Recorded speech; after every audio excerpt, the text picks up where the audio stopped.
Well, we're back in Mr. Penning's swim, and I've managed to get a cup of coffee out of him, which for me is easier than getting a bite on this place.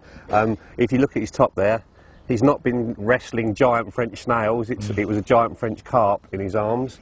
43, what was it? 43.4, mate, yeah. 43.4. So, first French 40. Yeah, top result, mate, yeah. Top result. And I can see, peering through the cameraman's legs there was an extra rod in the swim. And well, it's only my third rod, you know, it's not really a snide. It looks a bit snidey where it's placed, I suppose, but yeah, it's just a little poke hole through there. That's where I caught him, just across the bay. I mean, it's only, what, 20 yards across Little Bay, isn't it? And yeah, I found a little spot because the spot that I've been so excited about only did action on the first night, and then sort of died a death, and the line has stopped and everything, and so I found this spot with a marker float, and it's sort of 8-foot little sandy spot just off a snag, and again, interestingly, you can't actually cast to it from anywhere, any of the swims, so you have to wade out and cast back on yourself to actually get a bait on it. So I think it's one of those natural spots they feed safely in.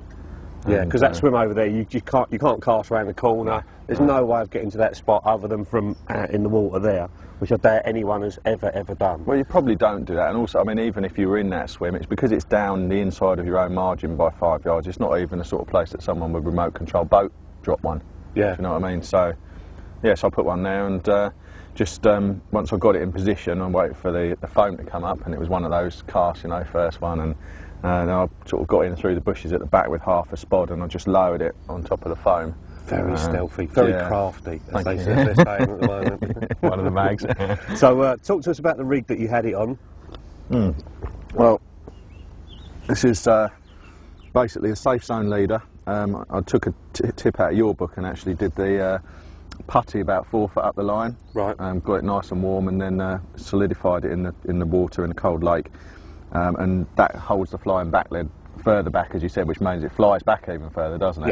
Yes. So I had that above the safe zone leader, and then the leader, square pair in line, set up shocker style, a very short hybrid hook link, single tiger, a size 8 wide gate. Right, now that's not just a normal tiger. I've got to show people this. That's Adam's private stash of tigers, and if you look in there, they're covered in what? It's pineapple slime, proactive particle syrup by Mainline. Right, and how long have you had them in that? They've been in there for just over a year now. Just over a year. Now that started off full, didn't it? No, it didn't. About half full. Right, actually. and it's taken him that long to use that amount of tigers, and that's the key with tigers. Don't put so many in. You can completely ruin it, can't you? Definitely. By putting pounds and pounds of tigers in. I mean, how many tigers were around that rod in that spod bit? Half a spod. Well, probably 12 chopped ones, right. and the one on the hair. I mean, it was hardly anything. Right. The hook bait is the pineapple ones, and the one in the mix, I just got a few and cut them up with my scissors and put them in. So hardly anything really. Less is more then with tigers. I think definitely. so, yeah. Less and at the moment with the baiting, I think generally on the lake it seems to be less is more, doesn't it? So yeah, I'm putting more in and catching less. Well, it'll come good in the end. Right, and you see we've got your massive bit of putty on the hook link again.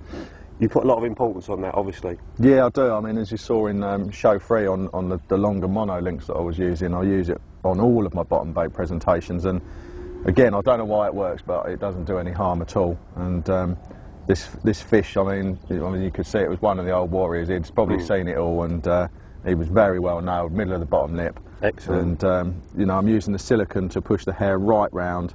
Fairly long hair, you know, sort of 10 mil separation. And what I actually did with that capture is I wrapped the tiger in some Activate paste. Right. Just enough to give it a sort of 1 or 2 mil skin. Yep. And I tested it in the margins, and it takes about 4 hours to break down. Right. Fish tend to come into this bay sort of 1, 2 in the morning onwards, so I'm putting my rods out 6 in the evening. So by that time I've got a nice little tiger with a pile of Activate powder dissolved around it. Nice. Which I think helps a little bit. Nice, very nice. Like your style, mate, like your style. And no bag on this one, is that? That's for the other rod, That's isn't it? right, yeah, that was just with the spod mix, but the other rod I've been, again, I mean, using tigers extremely sparingly.